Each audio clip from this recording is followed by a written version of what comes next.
You're listening to the Full and Thriving Podcast, a place where courageous women come to break free from food obsession, heal their relationship with their body, and strive to live a life that's present, lighthearted, and meaningful. If you're listening, my wish is that this podcast serves as a catalyst that inspires you to nourish your body, nurture your mind, and energize your spirit.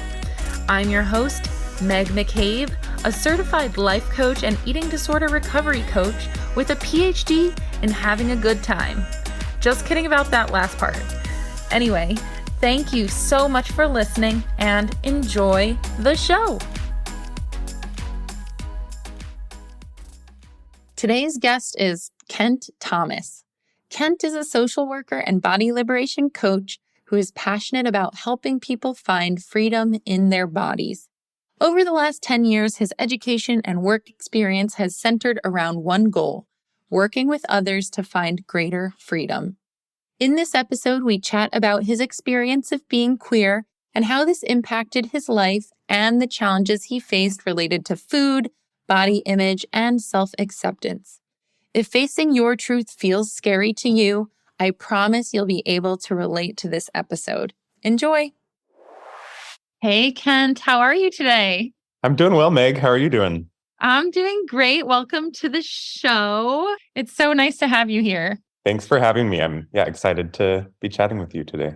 Yes. Oh my gosh. It's a great day for me. As I was telling you, we saw 5 black bears outside of my house this morning, and I'm just recovering from that. It's been a little intense.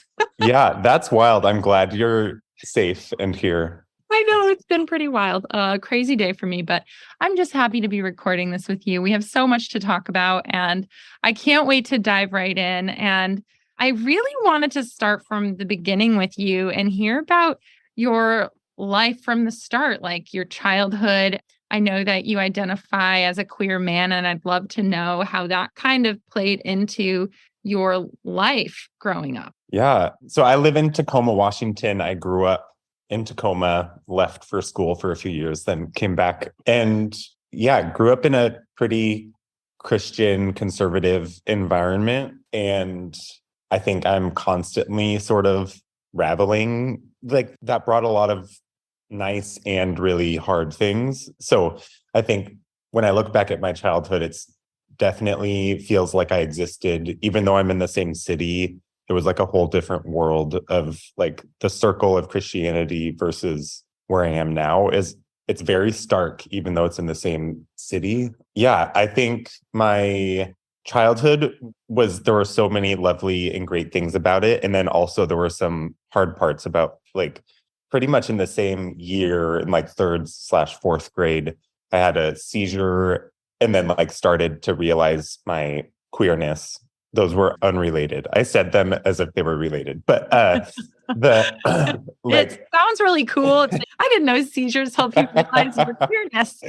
Yeah, but yeah, they're seemingly unrelated, I think. But it was just like a really kind of that year was a shift in my childhood from kind of just like going along with life, feeling pretty secure in my place in the world, and then just like a lot of things shifted, and I definitely became a very anxious kid.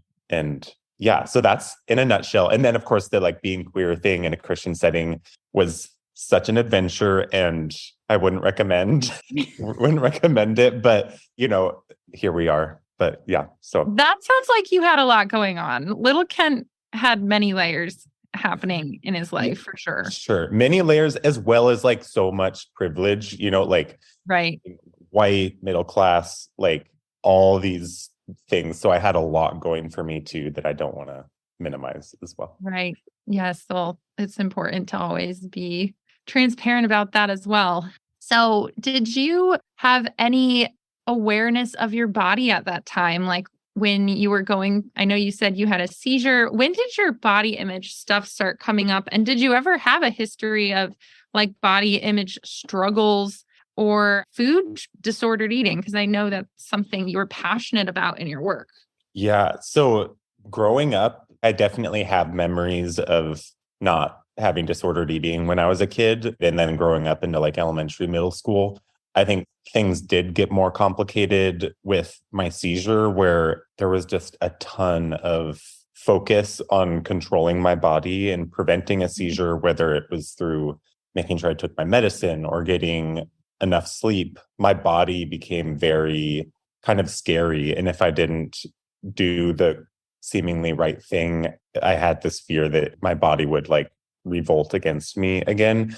So yeah, that kind of laid the groundwork for a really scary relationship with my body. And then it was really in high school, church became kind of the place where my eating disorder took hold. And I think since I was, of course, a queer closeted kid, there was a lot going on internally. And in my church, and I think in many Christian churches, there's a lot of focus on like your body is a temple and therefore your body should look like this, whatever idealized body. Like it's of course not based in reality, but there's just like fear mongering about gluttony or pleasure or all that. So my eating disorder started in like this purity, this feeling like I'm doing it right, I'm not sinning. And then it kind of like meshed in with queerness and how being a gay man does have some like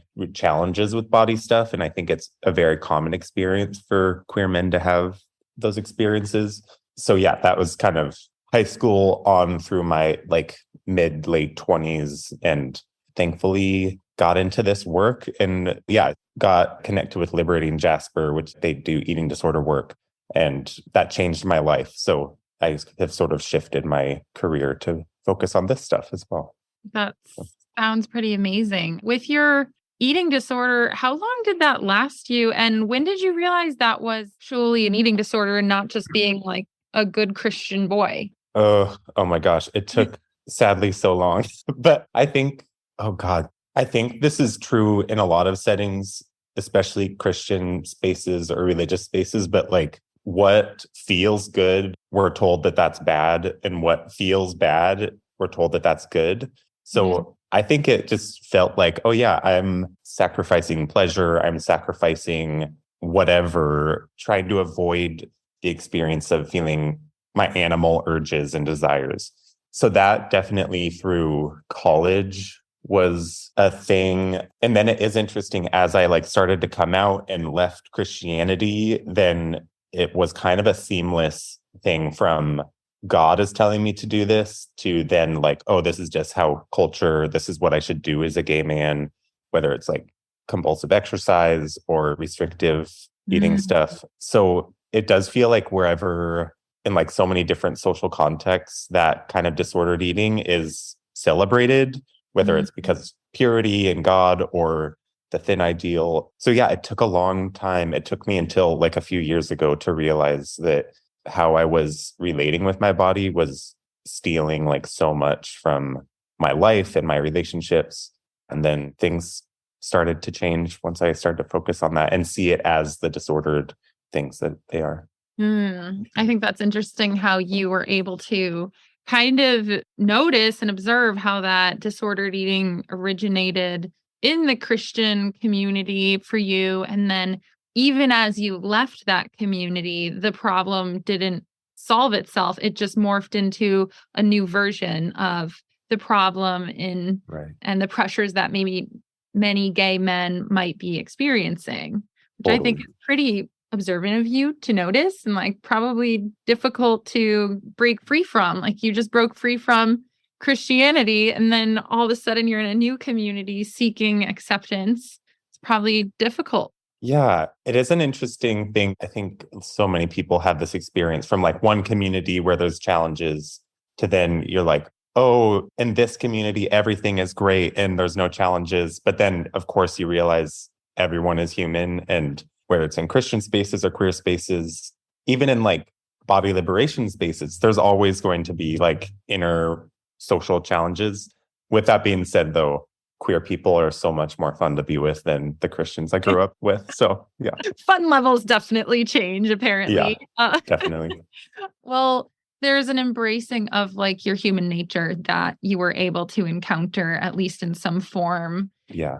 Being able to be a part of the queer community. And, on that note, I'd love to hear more about your experience entering that community, but also those challenges that you're alluding to. Yeah, I think it does feel, I think a lot about my younger self and like try to find some sort of common thread, because it does feel like when I came out, there was sort of like a night and day switch of like how I was perceived, how I perceived myself. So it can feel kind of isolating from my younger self. I think growing up in the Christian setting and like having my internal fears about being queer, like the life I live now is fully my worst nightmare growing up. Like I Wow. am the embodiment of everything I didn't want to be. So it makes sense why it was so hard to move out of that space. And when I finally started to come to terms with my sexuality, I was working at a place called Youth for Christ. And it's a very like pretty conservative organization. I was working in their like foster care realm, which had nothing to do with like Jesus things. But when I came out to them, I just like offered like, oh, I'm queer. I didn't think it would be a big deal, but it was for sure.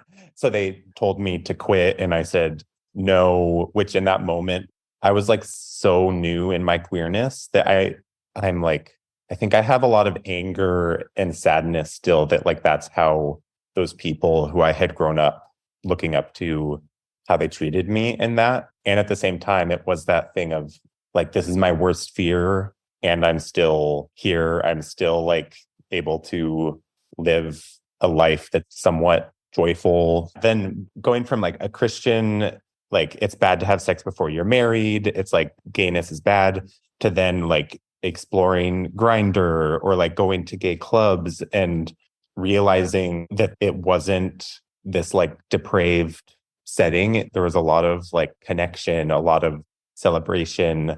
And like I mentioned, also, hard social dynamics, all these things. So I think that process of coming out was definitely and still is like a thing of grief and celebration and sort of like honoring what I have lost in the process and celebrating what is happening now and what's new in my life.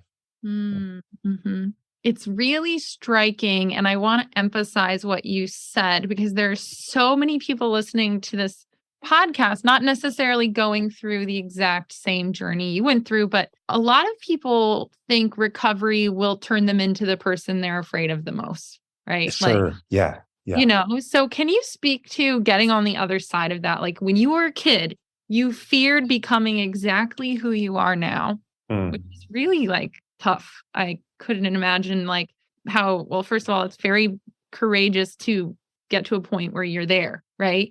What do you have to say to the people who are terrified to maybe step into that life they're afraid of? Yeah. Great question. I guess my first thing would be like to encourage people who are listening to like really just sit with it. It's hard to fear our future self or to fear what we could become. I think, had I gone from my 19-year-old self who was so afraid of changing and being who I am today, if that had happened overnight, like that would have been really dangerous and really not helpful. But like every day, it's just we get in these new experiences, we keep living, and it's helpful if we can gently trust our future selves to handle what comes our way. And I think that's been like for me, a really important personal lesson of like my deepest fear came true. And I am so glad it did.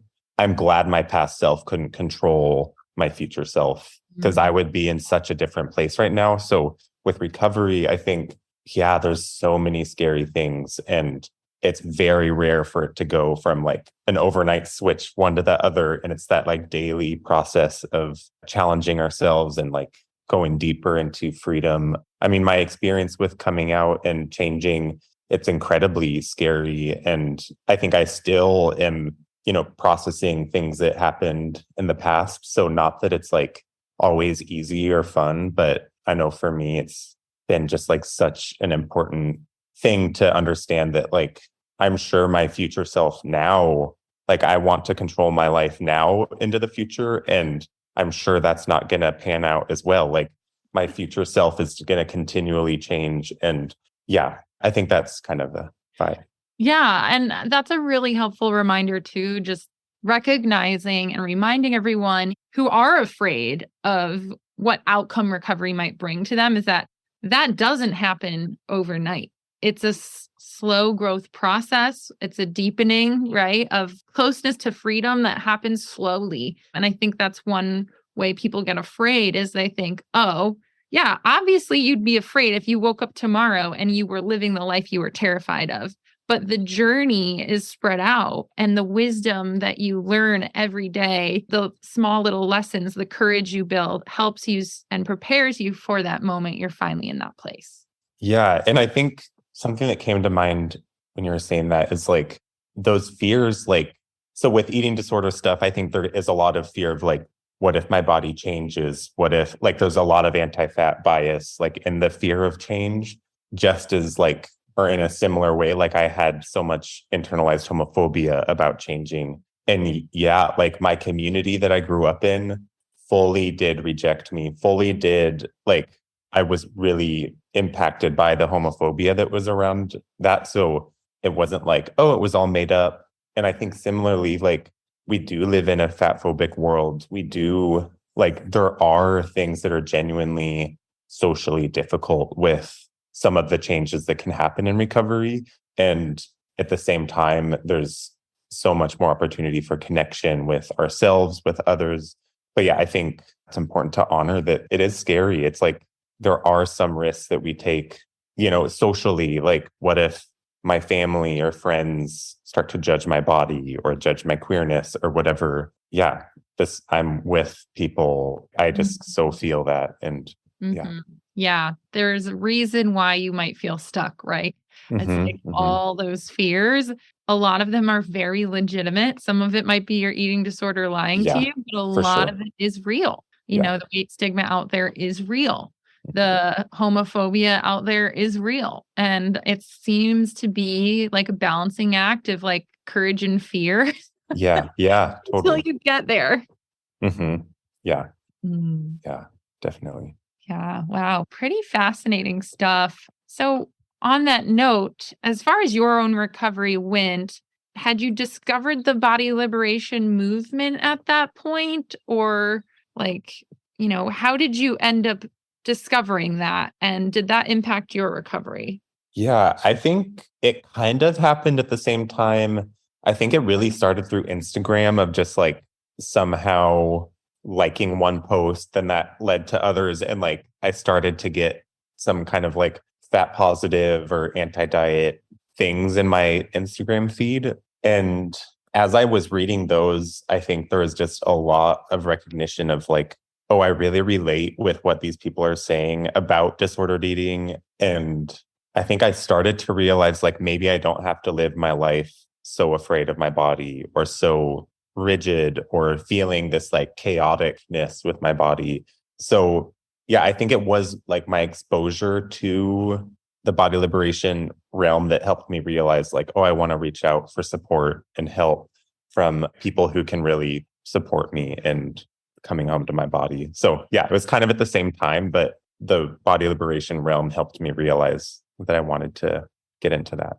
I love that. And it's true that there's a community there, and with community brings a feeling of safety in some sense. And I totally see that, like, when you can tap into content online that opens you up to a new world and way of thinking, it is a little bit easier to find a way to accept yourself, at least from my own experience. Yeah, definitely. So I'm curious, you are the second man ever on the show. You're the first queer man on the show, so no pressure or anything. Amazing. Definitely expanding guests. And so congratulations. Thanks. But I do want to ask you, just because of, you know, your identity, I'm wondering if you could speak to maybe some of the specific challenges that queer men face related to body image and disordered eating. And I know you don't represent everybody in your community and you have your own specific experience, but I've heard that there are some like unique qualities to the community that might be important to share today? Are you in eating disorder recovery and feel overwhelmed by the chaos and pressure around food and family that the holiday season brings? Join me and the Recovery Collective for the Winter Reset, a free healing experience from December 1st to the 31st, designed to reconnect you to peace and rest during the holiday season. Sign up using the link in the show notes to access a free Winter Reset guidebook, a calendar of live events, and access to our Winter Reset Facebook group. Let's get comfy and cozy together and focus on recovery this December. Yeah, I definitely don't represent everyone. And like from the people I've worked with and my friends, I think what I've been astonished by is I get to know literally I don't think there are any exceptions to this. Any queer man that I get to know deeper at all, some issues with feeling at home in their body or feeling like their body is okay. And I think, I wouldn't be surprised if the same is for straight men as well. But for queer men, I think, of course, on the surface level, there's, spaces like Grindr that are just ridiculously fat phobic, racist, ableist. I think for me, I've noticed that there can be a lot of social currency in the having what is closer to the ideal body or being towards the top of the body hierarchy. And it's really tempting for queer men to seek that social currency when, they've probably lost a lot of social currency by being queer or by whatever. So it makes so much sense why it would come up in this way, especially there's so many things that we could talk about, but with same gender couples, there can be even a lot more external comparison of bodies or who's taller, whatever. And that can just get into our psyches of it's important to compare or it's important to be better than others. And I think, whether it's at queer spaces like a club or on Grindr, there can be a lot of those reiterations of the thin ideal, the very specific, thin, muscular, white, young, everything. Yeah, I think it hurts everyone, especially those fat people or people of color. It of course impacts people who are pushed to the side the most. So it's a nightmare. But I really care. I think so many queer men do care about this, like me. And I think it's we just need to organize. I think we're all here, we're all caring and yeah. So I think that's great. Yeah. It sounds like there are so many factors coming into play. And I'm sure there's a part of this community, that wants more liberation in that sense. Totally. Yeah. Totally. And I can feel that and hear that in your voice. And I love it. You're we got to organize. Yeah. It's fun just talking amidst friends. And as I talk about the work I do, or maybe someone says something that's kind of problematic or harmful body-wise and reframing that or something, it's so cool to see that it resonates with others. And yeah, it's exciting for sure. I completely relate to that just from my own perspective too. Maybe I'm at a bachelorette party with a bunch of straight white women or something. And even in that space, they'll be so you're eating disorder recovery coach. And I bring up a little bit of light anti-diet conversation, and the whole room relaxes. There is this impact just being able to say a little nod to anti-diet or body acceptance that feels really powerful when I get the chance to share it. For sure. Yeah. Yeah, it's very interesting. But yeah, okay. I think, you did a really good job explaining some of the challenges that queer men face related to body image and disordered eating and stuff like that. You also mentioned straight men. Why do you think this really is also a thing that's more under wraps for straight men? Or do you think not so much because the social currency is there from this, they haven't lost so much of that social currency? Yeah, I think there's definitely a bit of both. I guess like I do know some straight men in some deeper capacity. And I think, yeah, it's less common for body stuff to come up. And yeah, like you said, maybe that's because there just really are less challenges, or because it is more under wraps and like toxic masculinity tells us that we shouldn't talk about our vulnerability. But I think there's definitely ways that we see that coming up for straight men, of whether it's like tech bros who are trying to like hack their bodies, or frat bros who are doing like whatever shakes, and like, or Elon Musk taking some like weight loss medicine. Like there's all these examples, but I think that becomes normalized of like, oh, this person is just like wanting to be quote unquote healthy or something. Where I think with queer men, I guess it's more overt, or there's more like, maybe it's less under wraps in that way. But I do see a lot of similarities between straight men and queer men in that like constant search for control or having a body in the quote unquote right way. I think there are differences in that, like I mentioned, spaces like Grindr or other apps where there can be a lot more exposure to anti-fat bias and all of that, that I think straight men are less exposed to, which of course would be a protective factor for them. So yeah, I need to have an episode about this like straight men mentality around biohacking and like longevity and stuff like that. It's wild. It's wild, and it's totally diet culture repurposed, rebranded as like, I don't know, being too cool for school with your body. I don't know. Like it's bizarre to me. Yes. Oh, I think for a lot of people, not just straight men, but like there's this search for immortality, this search for longevity of like not being a person who is going to die. And it's like, I don't know where to go from there. Like, but yeah, it's just, I get what you mean. I totally get what you meant by that, because it is different mindset that I do notice out there in the world. And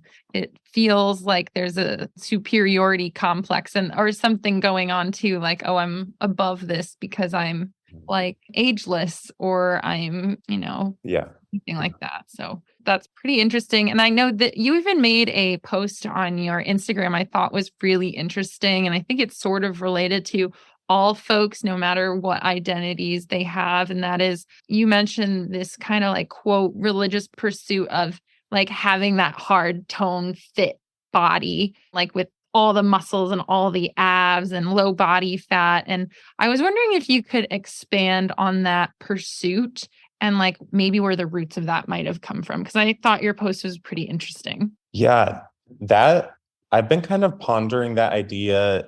I read this like 1970s psychology book called The Denial of Death. And it turns out it's like pretty homophobic because it's 1970s psychology.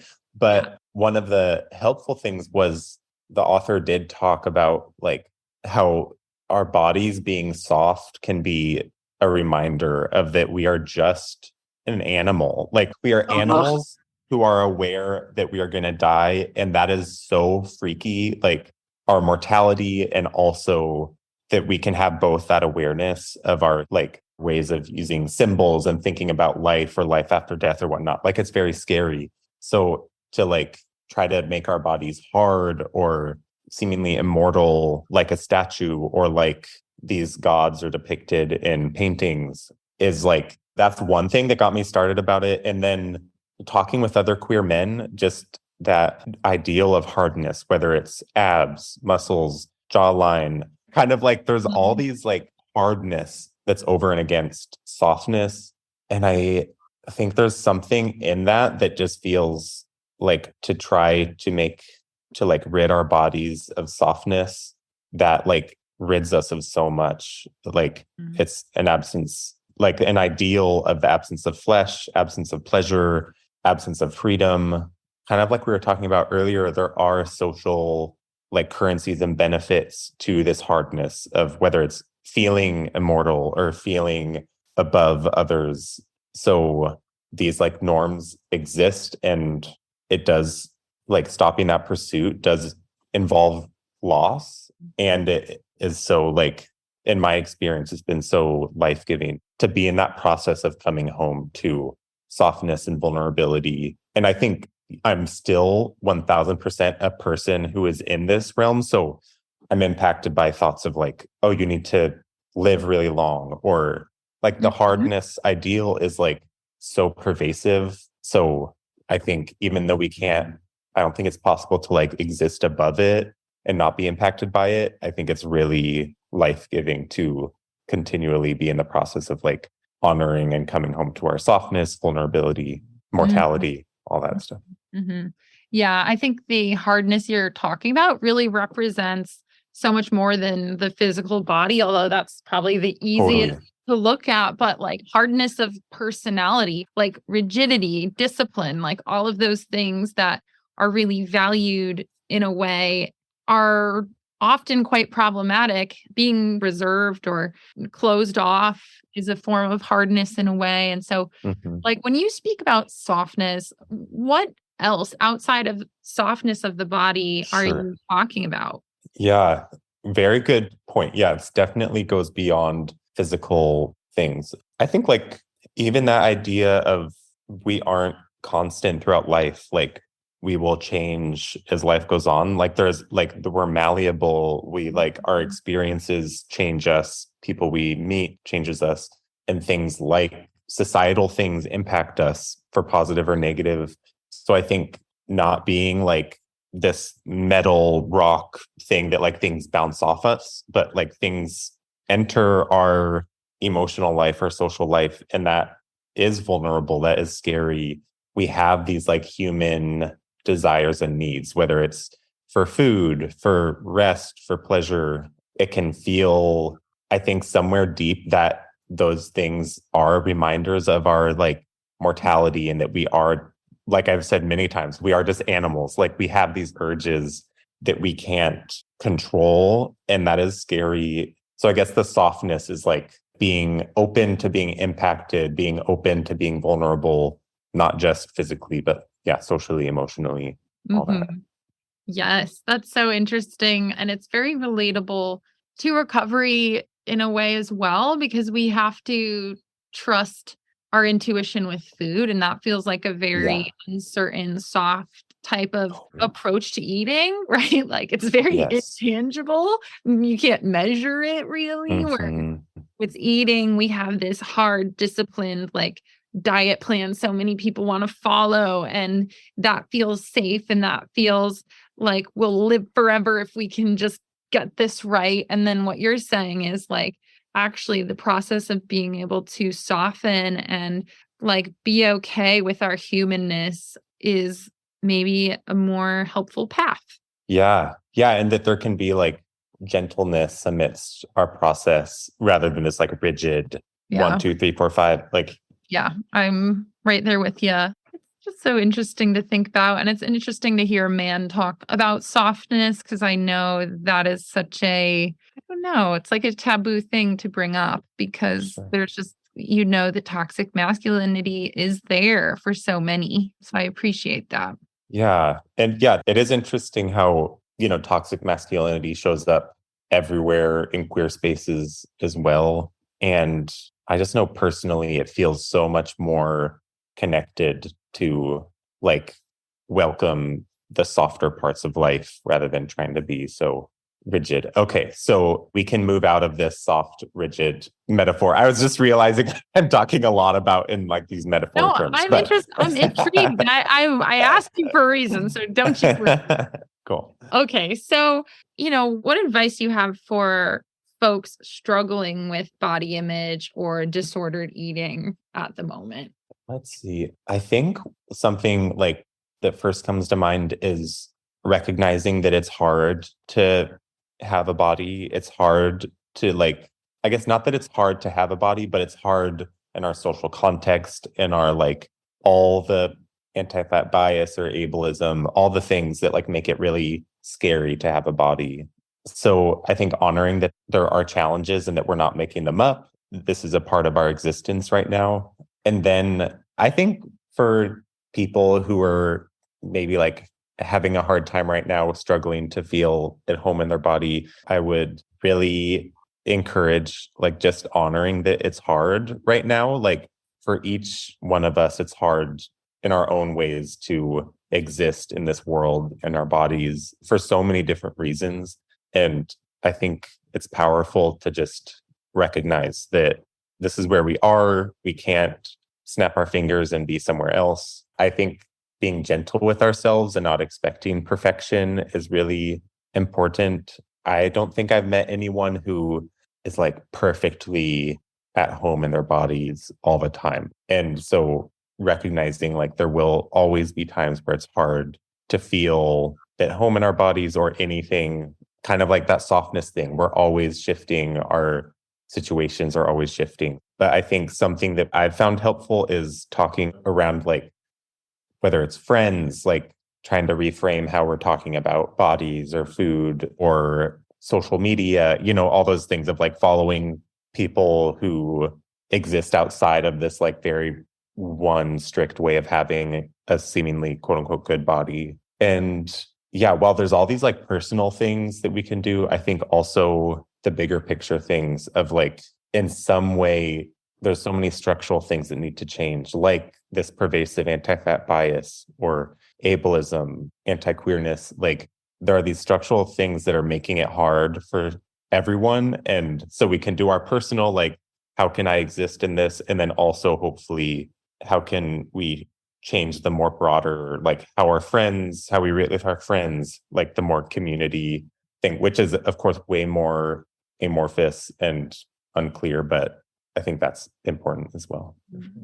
I love that. So keeping it in almost two different realms of what can you do to support yourself and then also your community and the people around you who might be struggling. I think I actually honestly do feel like supporting community is a coping skill at times.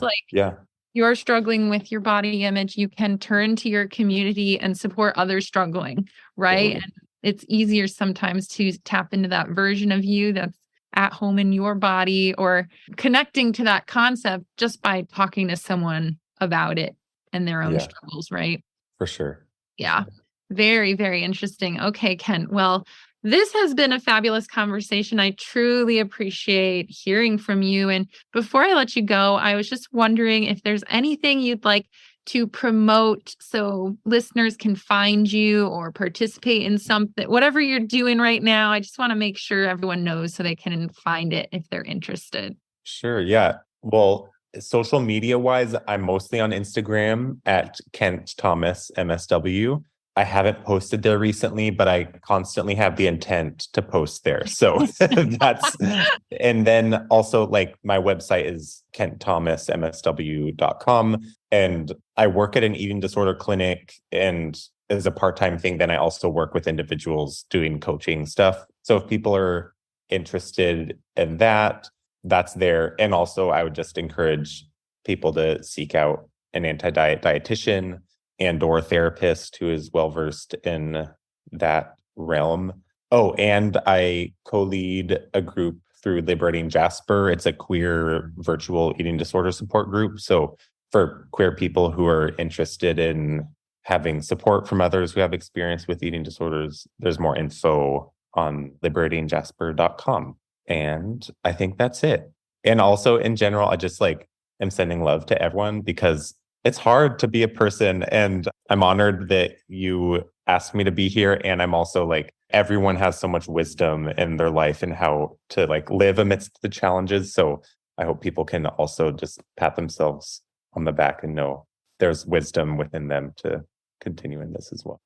Well, that's just a beautiful way to wrap this up. I love how you are able to remind everyone of that. And also, we will provide the links you mentioned in the show notes if anyone wants to access those. And Kent, again, I just want to say thank you so much. It's truly my honor to have you on the show. Thank you so much for being here. And I'm really excited for everyone to listen to this episode. Cool. Thanks for having me, Meg. I appreciate it. You're welcome.